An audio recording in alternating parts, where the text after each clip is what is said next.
Salam uşaqlar, hər vaxtınız xeyir olsun.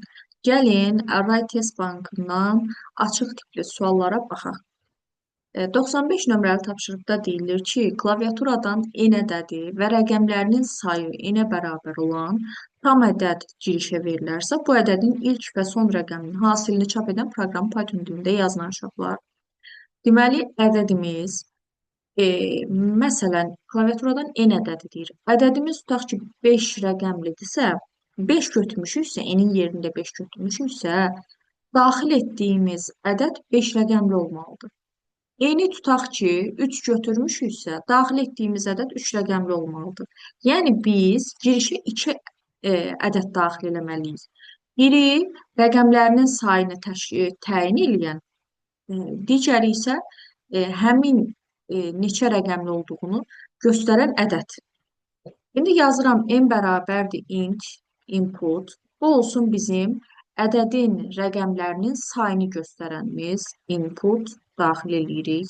Mötərizəni açıb bağlayıram. Aşağıdan isə həmin ədədin özünü yazacağam. Int, bir daha input, input mötərizəni yenə açıb bağlayıram. Və aşağılar, indi bizdən nə istəyir? Bizə deyir ki, tam ədədi girişə verilsin və bu ədədin ilk və son rəqəminin hasilini çap eləsin. Biz ümumiyyətlə tam bölməni, qalıqlı bölməni keçmişik də, düzdürmü? Tam bölmə 2 sləşdən ibarətdir. Qalıqlı bölmə faiz işarəsi ilə ifadə olunur və s. Məsələn, rastgele bir nümunə yazacağım. 3245 ədədindəki 3-ü çapa ötürmək üçün uşaqlar, mən tam bölmədən istifadə eləyərəm və minə bölərəm. Düzdürmü? Və minə bölərəm. Yaxşı, bunu bəs rastgele bir, belə deyim, ədəd üzərində necə təyin eləyərik? Ədədimiz burada 4 rəqəmlidirsə, mən bu ədədi 3 dənə sıfıra bölmüş oluram. Aydın olur. Məsələn, bu ədədimiz əgər bax, 1, 2, 3, 4, 5, 6 rəqəmli olsa, mən 3-ü çap etmək üçün 3, 4, 5, 100 minə bölmüş olaram ki, 3-ü çap etmiş olsun. İndi gəlin, bunu burada bu diyezlə ifadə edəcəm ki, burada qalsın. İndi, uşaqlar, eyni bunu təyin eləyən, gəlin yazaq, ilk ədədimizi necə tapaq? İlk ədəd tapmaq üçün ilk ədədim m-dir. M-i bölərəm, uşaqlar. 10 üstü ədədimiz, m ədədimiz n rəqəmli olduğuna görə 10 üstü mötərizəni açıb bağlayıram, n minus 1 yazarım. Yəqin ki, aydın oldu aşağılar. Burada da 1, 2, 3, 4, 5, 6. 6 rəqəmli ədədim var idi və mən onu 1, 2, 3, 4, 5, 6, 5 dənə sıfırı olan ədədə bölmüş oluram ki, 3-ü çapa ötürmüş olsun aşağılar. Deməli, bu oldu belə. Bax, bu bizim ilk rəqəmimiz. Son rəqəmimiz təbii ki, belə deyim, rahatdır. Son rəqəmimizi tapmaq üçün m-i böləcəm, ona bölünməsindən alınan qalığı tapmaqla son rəqəmi tapmaq mümkündür təbii ki. Və məndən istəyir ki, bu ədədlərin hasilini də h-la ifadə eləyək. H bərabərdir. İlk vurulsun son. Bir də printin içərisində mötərizəni açaq bağlayaq. Burada h-ı tapı ötürmüş olsun aşağılar. Gəlin baxaq. Deməli, bax, daxil eləyək 5 rəqəmli ədəd. 5 yazıram və indi 5 rəqəmli ədədimizi yazaq. 5 rəqəmli. Hasil nə olacaq? Hasil 21 olmalıdır. Bəli, 3 ilə 7-nin bir-birinə vurur, 21-i çapa ötürmüş olur aşağılar. Ümid eləyirəm ki, aydın oldu. Mən bunları silirəm. Siz təbii ki, videonu dayandırın, suala bir də baxın və dəftərə özünüz üçün yazın. Yəni, orada bəlkə sizin fərqli bir alternativ, ekvivalent nümunəniz var. Varsa, atın qrupa, mən də baxım, doğruluğunu yoxlayaq və yaxud da məndən soruşun. Kompüteriniz yoxdursa, soruşun ki, ay müəllim, bu tipdə bir ekvivalent proqram yazmışam. Yoxlayın görək, düz gəlib cavab alınırmı, ya yox. Özünüz də bir daha qeyd edeyim ki, diyezlə yazılmış ifadəni proqram görmür. Sadəcə olaraq bunu sizə nümunə olaraq göstərmişəm. Belə. İndi gəlin 96 nömrəli tapşırığa baxaq. Klaviaturadan ikilik say sistemində olan 4 rəqəmli ədəd daxil edilmişdir. Bu ədədi onluq say sisteminə çevirib çap edən proqramı Python dilində yazın uşaqlar. İxtiyari bir ikilik ədədi biz bilirik də, məsəl üçün 1, 0, 1, 1 bu ikilik ədədi onluq ədədi çevirmək üçün yazırdıq. 1 vurulsun 2 üstü 4 rəqəmi dediyi qüvvət üstünü 3-dən başlayacağım. 2 üstü 3 plus yazırdıq. 0 vurulsun 2 üstü qüvvətdə 2 belə yazırdıq. Bir də gəlin geri qalanını da yazaq. 1 vurulsun 2 üstü 1. Bir də yazıram. 1 vurulsun 2 üstü 0. Yəqin ki, bu ifadəni xatırladınız. İkilik say sistemindən onluq say sisteminə çevirmə qaydamızda uşaqlar. Yaxşı, bax, klaviaturadan ikilik say sistemində olan 4 rəqəmli ədəd daxil edilmişdir deyir. Mən də daxil eləyirəm. Diyarı bir x bərabərdir. İkilik say sistemində olan ədəd daxil eləyirəm. Təbii ki, ədədimiz klaviaturadan ikilik say sistemində olan ədəd. Mən bu ədədi inputla daxil eləməliyəm. Daxil eləyək inputla. Sətir tipində olsun. Tək inputumuz sətir tipindədir. İkilik say sistemində olan 4 rəqəmli ədəd daxil edək. Daha sonra uşaqlar bu ədədi çevirək tam tipə. X bərabərdir. Yazaq bura int. Mötərizəni açıb bağlayıram. X. Və 4 rəqəmli olduğuna görə bayaqki qaydada 4 rəqəmli ədədin rəqəmlərini bir-bir ayırmaq üçün mən nədən istifadə edərəm? Deməli, 2x birinci rəqəmimiz nə olar? Ədədimiz 4 rəqəmlidirsə, həmin 4 rəqəmli ədədi 1000-ə bölsəm birinci ədəd almış olaram. X-i bölmüş olsam 1000-ə birinci ədədimiz. Bu bizim birinci. Daha sonra aşağılar ədədi 100-ə bölsəm, ədədi tam 100-ə bölsəm, əvvəlki 2 rəqəm alınmış olar.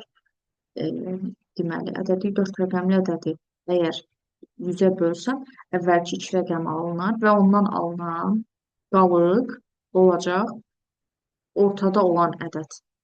Daha sonra aşağılar ədədi x3-cü rəqəm.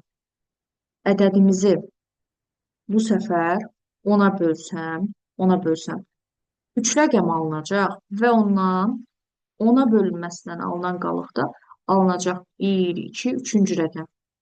Sonra bir də ən sonuncu rəqəm rahatdır. Ən sonuncu rəqəmimiz aşağılar x-in 10-a bölünməsindən alınan qalığa bərabərdir təbii ki. Bu da olacaq belə, yəni bax, bu birinci rəqəmimizdir. Bu bizim ikinci rəqəmimiz, bu bizim üçüncü rəqəmimiz, bu da dördüncü rəqəmimiz. Yəqin ki, bunu artıq belə yazmağıma ehtiyac yoxdur. Bunu bilirik, yəni tam hissənin, qalıq hissənin tapılmasını. Və məndən nə istəyir? Bu ədədi onluq say sisteminə çevirməyimi istəyir. Çevirək, ixtiyar bir ədədimizi onluq say sisteminə çevirmək üçün yazacağım h bərabərdir. Birinci nədən başlayıram aşağılar? Mən birinci başlayaram birinci ədəddən. Görürsünüz, burada da bax, birinci ədəd. Məndə birinci ədəd hansıdır? x1. Vuraram. 2 üstü 3. Ədədim neçə rəqəmli idi aşağılar? 4 rəqəmli idi, düzdürmü? Üstünə yaza bilərəmmi? X minus 1. Ya da əslində sadəcə olaraq elə 4 rəqəmli ədəd olduğunu deyir də. Heç ehtiyac da yoxdur buna, düzü. 4 rəqəmli ədəddir, qüvvət üstü başlayacaq elə 3-dən. Deməsəydi ki, ədəd neçə rəqəmlidir. Tamam, yəni biz ədədin rəqəmlərinin sayı neçədirsə, qüvvət üstünü bir vahid az başlayırdıq da, düzdürmü? Amma sadəcə olaraq bu özü burada yazıb deyə 4 rəqəmli ədəd olduğu ehtiyac deyil. Növbəti ikinci ədədi götürərəm, vuraram 2 üstü 2-yə, üzərinə gələrəm. Üçüncü rəqəmimiz vuraram 2 üstü 1-ə, üzərinə bir də gələrəm. Dördüncü ədədimizin dördüncü rəqəmi vuraram 2 üstü 0-a. Və salam aşağılar. Və yazacağım bura print və tərsəni açıb bağlayıram. Haşı çapa ötürmüş oluruq. Gəlin bu ədədi elə yuxarıda hesablayaq. Baxın 1 vurulsun 2-nin kubu. 2-nin kubu 8 eləyir. 8, 1, 8. 8 1 vuranda 8. 0-ı nəyə vursaq 0 eləyir. Bunu hesablamıram. Burada 2 üstü 1-in 2-dir. Vururam 1-ə. Yeni 2 eləyir. 8-in üstünə 2 gəlirəm 10. Burada da 1, 11. Cavab 11-dir. Eyni bunu gəlin burada yoxlayaq doğruluğunu.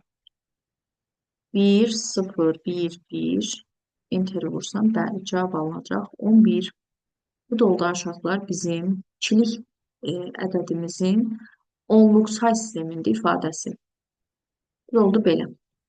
Gəlin növbəti tapşırığa baxaq.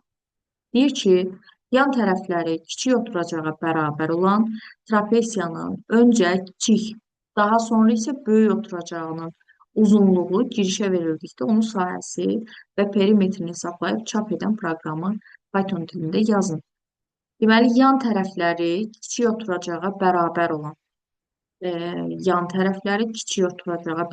olan, trapesiyanın öncə kiçik, daha sonra isə böyük oturacağı kiçik, daha sonra isə böyük oturacağının uzunluğu girişə verilib. Deməli, oturacaqları verilib. Eləmi? Və bizim belə deyim, trapesiyanın tərəfləri təbii ki, kəsr ədəddə ola bilər, onluq ədəddə ola bilər. Ona görə mən float tipində ədəd daxil edəcəm. Tərəflərindən biri olsun, tutaq ki, A, yazacağım bura float və tərzəni açıb bağlayıram. Input ədədimizi daxil elədik. Bu olsun bizim kiçik oturacağımız. Kiçik, daha sonra isə böyük oturacaq. B isə bizim böyük oturacağımız olsun. Float, tərzəni açıb bağlayıram. Input, tərzəni açıb bağlayıram. Girişə verildi. Verildikdən sonra deyir onun yan tərəfləri kiçik oturacağı bərabərdir. Hə. Yan tərəfləri, aşağılar, yan tərəfləri. Bu A kiçik oturacaqdır, B böyük oturacaqdır. Yan tərəfləri də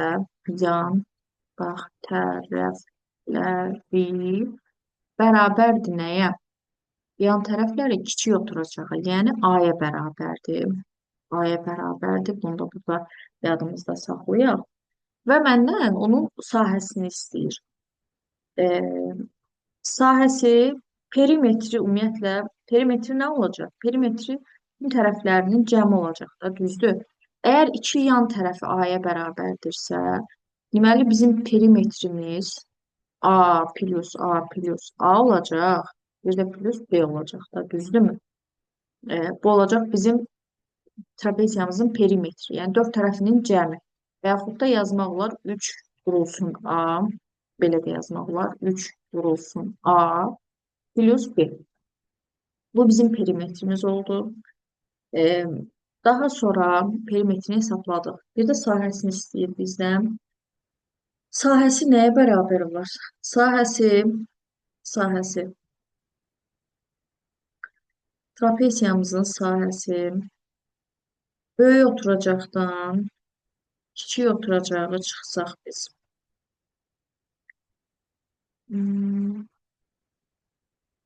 Deməli biz burada nəyi tapmış olarıq? Böyük oturacaqdan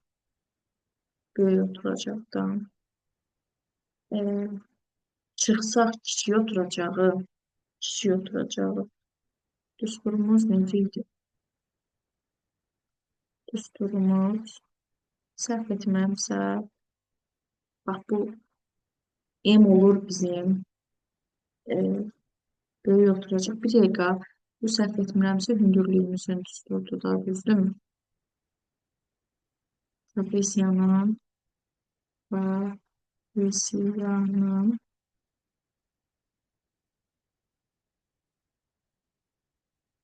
hündürlüyü.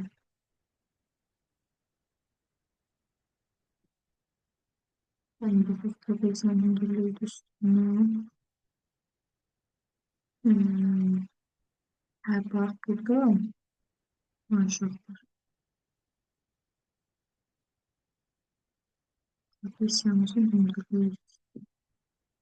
Mən. Bərabər yanlı trapeziyatda bizimki elə. Bərabər yanlı trapeziyanın oturacağın girilmiş hündürlüyü isə yan tərəflər arasında qalan parçanın uzunluğu. Bəli, mən yan tərəfləri B-dən A çıxılsın B bölünsün 2. AB oturacaqlardı bizdə. H-ı tapmış olduq. Və yaxud da M. Gəlin bunu H-dan qeyd eləyək. H olsun bu.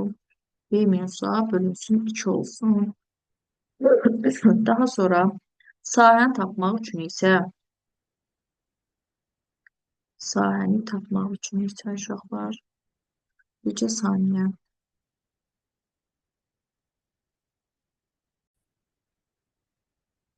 Deməli, davam edək. Bax, burada hündürlüyü tapıram.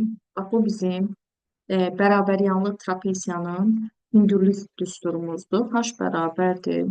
E, deməli, A-nın kvadratı çıxılsın B-nin kvadratı.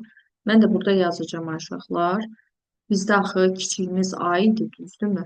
Daxil eləyəndə elə daxil eləmişdik. A kvadratı, A-nın kvadratı çıxacam M-in kvadratını mötərizəyə alacağam uşaqlar.